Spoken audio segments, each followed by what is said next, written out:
അമ്പലത്തിൽ പോയൊരു story already ഞാൻ പറഞ്ഞിട്ടുണ്ടായിരുന്നു, ജലജയുടെ തലയിൽ തേങ്ങ കൊണ്ട് അടിക്കുന്നത്. അപ്പോൾ അതിന് ശേഷമുള്ള ഒരു സ്റ്റോറിയാണ് കേട്ടോ പറയുന്നത്. അങ്ങനെ അമ്പലത്തിലേക്ക് പോകുന്നത് അനിയും അനാമികയും ആദർശും നയനയും നവിയും അഭിയും ജലജയും അതുപോലെ തന്നെ ദേവ്യാനി, ചെറിയമ്മ, ജയൻ, ചെറിയച്ഛൻ, അങ്ങനെ എല്ലാവരും കനകം ഉണ്ട് കേട്ടോ കൂടെ. ഇവരെല്ലാവരും കൂടിയിട്ടാണ് പോകുന്നത്. ഇങ്ങനെ ജലജ പറയാണ് എങ്ങനെയെങ്കിലും അനിയുടെയും അനാമികയുടെയും കല്യാണം നടക്കരുത്, അതിനുവേണ്ടിയിട്ട് എന്തെങ്കിലുമൊക്കെ ചെയ്യണമെന്ന് പറഞ്ഞിട്ട് ജലജ ആണെങ്കിൽ അവിടെ പോയിട്ട് ഈ വിളക്ക് കത്തിക്കണം കേട്ടോ. അതായത് കപ്പിൾസ് ഒന്ന് വിളക്ക് കത്തിക്കണം. അപ്പോൾ ഇങ്ങനെ വിളക്ക് കത്തുന്നത് വലിയൊരു ഐശ്വര്യമാണെന്നാണ് പറയുന്നത്. അപ്പോൾ ചെറിയൊരു വിളക്കാണ് കത്തിക്കുന്നത്. ആ ഒരു സമയത്ത് വിളക്ക് കത്താതിരിക്കാൻ വേണ്ടിയിട്ട് അനാമികയുടെയും അനിയുടെയും വിളക്കിലേക്ക് തേങ്ങാവെള്ളം ഒഴിച്ചു വെക്കുകയാണ് കേട്ടോ ജലജ. അപ്പോൾ കത്തില്ലല്ലോ എന്നും പറഞ്ഞിട്ട് അപ്പോൾ ഈ ജലജ ഇങ്ങനെ തേങ്ങാവെള്ളത്തിൽ ഇങ്ങനെയൊക്കെ ചെയ്യുന്നത് നമ്മുടെ കനകം കാണുന്നുണ്ട്. അമ്പടി ദുഷ്ടി, നീ എന്തൊക്കെ ദ്രോഹങ്ങളായി ചെയ്യുന്നതെന്നും പറഞ്ഞിട്ട് ആ തേങ്ങാവെള്ളം ഒഴിച്ചു കളഞ്ഞിട്ട് എണ്ണ തന്നെ ഊറ്റി വെക്കുന്നുണ്ട് കേട്ടോ കനകം. അപ്പോൾ ഇതൊന്നും അറിയാം ജലജ എന്നിട്ട് അവിയോട് പറയാണ്, നീ ഇപ്പോൾ ഒരു സീൻ കണ്ടോണം, അവൾ എത്ര കത്തിച്ചാലും ആ വിളക്ക് കത്തില്ല, അതോടുകൂടി തന്നെ അവൾ ഐശ്വര്യമില്ലാത്തവളാണെന്ന് എല്ലാവരും പറയുമെന്ന് ജലജ അവിയോട് പറഞ്ഞ് ചിരിച്ചുകൊണ്ട് നിൽക്കുകയാണ്. അപ്പോഴേക്കും കനകം ഇവർ ചിരികണ്ടിട്ട് മനസ്സിൽ കരുതുകയാണ്, നീ വിചാരിച്ചൊന്നും നടക്കില്ല, ഇത് ദേവിയുടെ നടയാ, ദേവി വിചാരിക്കുന്നത് മാത്രമേ നടക്കുകയുള്ളൂ എന്ന് കനകവും പറഞ്ഞ് ചിരിക്കുന്നുണ്ട്. അങ്ങനെ 2 പ്രാവശ്യം അനാമിക കത്തിച്ചിട്ടും വിളക്ക് കത്തുന്നില്ല. എല്ലാവരും ആപ്പാടെ സങ്കടത്തോടെ നിൽക്കുമ്പോഴേക്കും 3ാമത്തെ തവണ കത്തിക്കുമ്പോൾ വിളക്ക് കത്തുന്നു കേട്ടോ. അപ്പോൾ ജലജ ഒന്ന് അന്താളിച്ച് ഇങ്ങനെ നിൽക്കുന്നുണ്ട്. ശേഷം കാണിക്കുന്നത് 3 കപ്പിൾസും വെള്ളത്തിലോട്ട് ഈ വാഴയിലയിൽ കേട്ടോ, വാഴയുടെ പിണ്ടിക്കകത്ത് വിളക്ക് വെച്ചിട്ട് ഇങ്ങനെ ഒഴുക്കി വിടണം. അങ്ങനെ നയനയും ആദർശും കൂടി ഇങ്ങനെ ഇറങ്ങുന്ന സമയത്ത് നയന കാല് വഴുതി കുളത്തിലേക്ക് വീഴാൻ പോകുന്നുണ്ട്. പെട്ടെന്ന് തന്നെ ആദർശ് കയറി പിടിക്കുന്നുണ്ട് കേട്ടോ. അതുകൊണ്ട് മാത്രം ഭാഗ്യത്തിന് നയന വീഴാതെ രക്ഷപ്പെടും. അങ്ങനെ 2 പേരും കൊണ്ട് വെള്ളത്തിലേക്ക് ആ ഒരു ഈ വിളക്ക് ഒഴുക്കി വിടുന്നുണ്ട്. അതുപോലെ തന്നെ അഭിയും നവ്യയും ഒഴുക്കി വിടുന്നുണ്ട്. അനിയും അനാമികയും ഒഴുക്കി വിടുന്നുണ്ട് കേട്ടോ.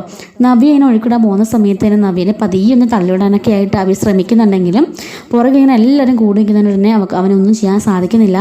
അതുകൊണ്ട് നവ്യ അങ്ങനെ രക്ഷപ്പെടുന്നുണ്ട് കേട്ടോ. അങ്ങനെ അഭി ജലജോട് പറയുന്നുണ്ട്, എങ്ങനെയെങ്കിലും അവളെ ഇല്ലാതാക്കണമേ, അല്ലാതെ ഒരു രക്ഷയില്ല.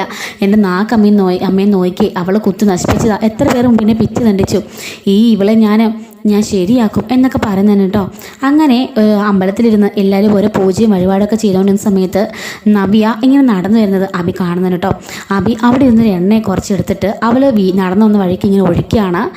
അങ്ങനെ കൃത്യമായിട്ട് നടന്നു വരുന്ന നവ്യ ആണെങ്കിലുണ്ടല്ലോ ആ എണ്ണയിൽ ചവിട്ടിട്ട് നേരെ തെന്നി വന്ന് ഈ ത്രിശൂലം എന്ന് പറഞ്ഞ ആ ശൂലത്തിലോട്ട് അവളുടെ വയറിങ്ങനെ വീഴാൻ ഇങ്ങനെ കുത്തി വീഴാനായിട്ട് പോവാണ്.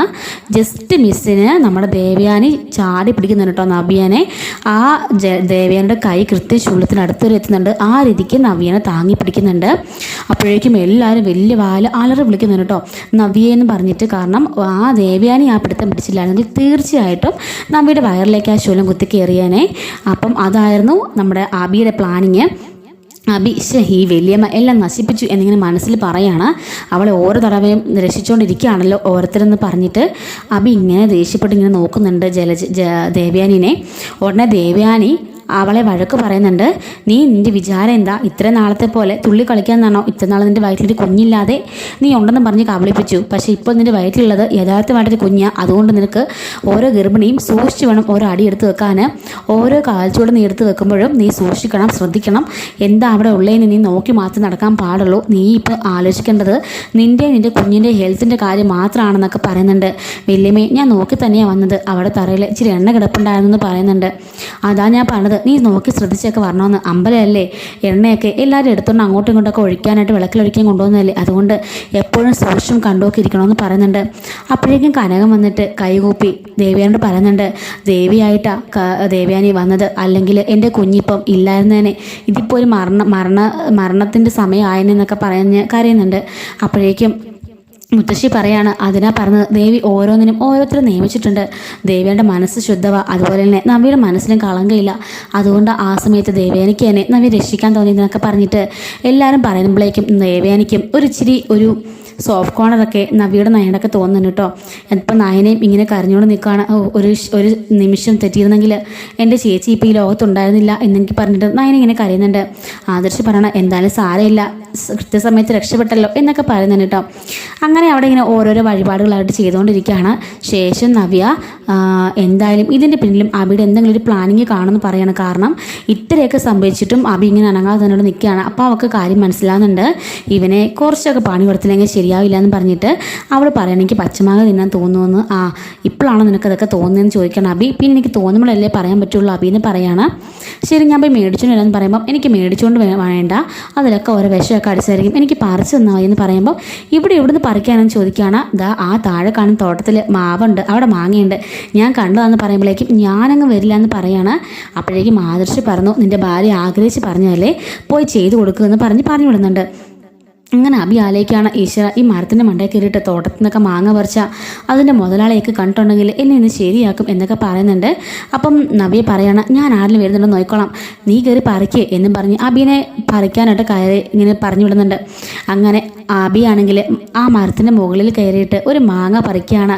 മാങ്ങ പറിച്ച സമയത്ത് തന്നെ ആ ഓണർ അങ്ങോട്ടേക്ക് വന്നിട്ട് ഇത് തന്നെ ഇവിടെ സ്ഥിരം പരിപാടിയാണ്, വരുന്നവരെല്ലാവരും തോട്ടത്തിൽ കയറി മാങ്ങയൊക്കെ പറിച്ചുകൊണ്ട് പോയാൽ ഞങ്ങൾ എന്താ ചെയ്യണ്ടേ, ഞങ്ങൾക്ക് പിന്നെ എന്താ മുതലുള്ളതെന്നൊക്കെ ചോദിച്ചിട്ട് വഴക്ക് പറയുന്നുണ്ട്.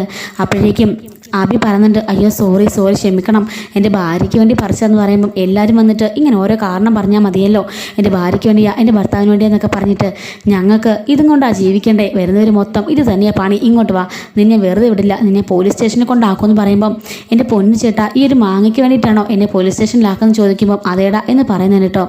പെട്ടെന്ന് അവൻ പോക്കറ്റിൽ നിന്ന് 100 രൂപ എടുത്ത് കൊടുത്തിട്ട് ഇതാ ഈ 100 രൂപ വെച്ചോ, ഈ മാങ്ങ എനിക്ക് വേണമെന്ന് പറഞ്ഞിട്ട് ആ 100 രൂപ കൊടുത്തിട്ട് അവൻ മാങ്ങയും കൊണ്ട് പോകുമ്പോഴേക്കും ആ മുതലാളി പറയാണ് ഒരു മാങ്ങയ്ക്ക് 100 രൂപയോ, ഇവൻ കൊള്ളാലോ ആള്, പിന്നെ മോനെ നമ്മുടെ സ്ഥലത്ത് മാങ്ങയ്ക്ക് ഏറ്റവും വിലക്കുറവാണ്, ഒരു മാങ്ങയ്ക്ക് 100 രൂപയുള്ളൂ എന്ന് പറയുന്നുണ്ട്. ശരി ചേട്ടാന്ന് പറഞ്ഞിട്ട് അബി അവിടെ നിന്ന് പെട്ടെന്ന് പോകുന്നുണ്ട് കേട്ടോ. അപ്പോഴേക്കും മറ്റേ പിള്ളേർ ചിരിച്ചുകൊണ്ട് അവിടെ നിൽപ്പുണ്ട്. അങ്ങനെ നവി പറയണം എന്തായാലും ശരിക്കും അങ്ങനെ വായന കിട്ടിയിട്ടുണ്ട്, ഇവനിതൊന്നും പോരാ, ഇനി ഇവൻ്റെ കിട്ടണം എന്നൊക്കെ പറഞ്ഞ് നവി ഇങ്ങനെ ചിരിച്ചുകൊണ്ട് നിൽക്കുന്നുണ്ട് കേട്ടോ.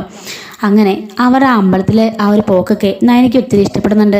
അവിടെ ഒരു വലിയ മണി കാണും കേട്ടോ. അപ്പോൾ ആ മണിയിൽ എങ്ങനെയെങ്കിലും മണി അടിക്കാൻ വേണ്ടിയിട്ട് നയന് ശ്രമിക്കുന്നുണ്ട്, പക്ഷെ അതിന് പറ്റുന്നില്ല. അപ്പോഴേക്കും ആദർശ് വന്നിട്ട് നയനെ ഇങ്ങനെ പൊക്കിയെടുത്തിട്ട് ആ മണി ഇങ്ങനെ അടുപ്പിക്കുന്നുണ്ട് കേട്ടോ. അങ്ങനെ ആ മണി അടിച്ചുകൊണ്ട് നിൽക്കുമ്പോഴേക്കും മുത്തശ്ശിയൊക്കെ ഇത് കാണുന്നുണ്ട്. എന്തായാലും അവർ തമ്മിലിപ്പം യഥാർത്ഥമായിട്ടും കുറച്ച് സ്നേഹമൊക്കെ ആയിട്ടുണ്ടല്ലേ എന്ന് മുത്തശ്ശിയോട് പറയാണ്. അതെ രണ്ടുപേരും തമ്മിലിപ്പോൾ നല്ല അടുപ്പമുണ്ട്, എന്തായാലും ഇത് അങ്ങോളം നീണ്ടു നിന്നാൽ മതിയായിരുന്നു എന്നൊക്കെ പറയുന്നുണ്ട്. അപ്പോഴേക്കും നയന ഇങ്ങനെ മണി അടിച്ച് കഴിയുമ്പോഴേക്കും നയനെ പതിയെ ആദർശ് താഴെ ഇറക്കുന്നുണ്ട്. അപ്പോൾ രണ്ടുപേരും തമ്മിൽ പരസ്പരം ഇങ്ങനെ നോക്കിക്കൊണ്ടൊക്കെ നിൽക്കുന്നുണ്ട് കേട്ടോ. അപ്പോഴേക്കും അവിടെ ചെറിയൊരു റൊമാൻറ്റിക് ഒരു പാട്ടകം ഒരു സീനൊക്കെ വരുന്നുണ്ട്. അപ്പം എല്ലാ ദിവസവും നമ്മുടെ ചാനലിലൂടെ ഇതുപോലെയുള്ള വീഡിയോസും അപ്കമിങ് ആയിട്ടുള്ള റിവ്യൂസ് വരാൻ പോകുന്ന റിവ്യൂസാണ് കൂടുതലായിട്ട് അപ്ലോഡ് ചെയ്യുന്നത്. പിന്നെ ഡെയിലി എപ്പിസോഡ്സ് അപ്ലോഡ് ചെയ്യുന്നുണ്ട് കേട്ടോ. എല്ലാ ദിവസവും അപ്ലോഡ് ചെയ്യുന്നുണ്ട്, മിസ്സാവാതിരിക്കാനായിട്ട് നമ്മുടെ ചാനൽ സബ്സ്ക്രൈബ് ചെയ്ത് സപ്പോർട്ട് ചെയ്യണേ. Thanks for watching.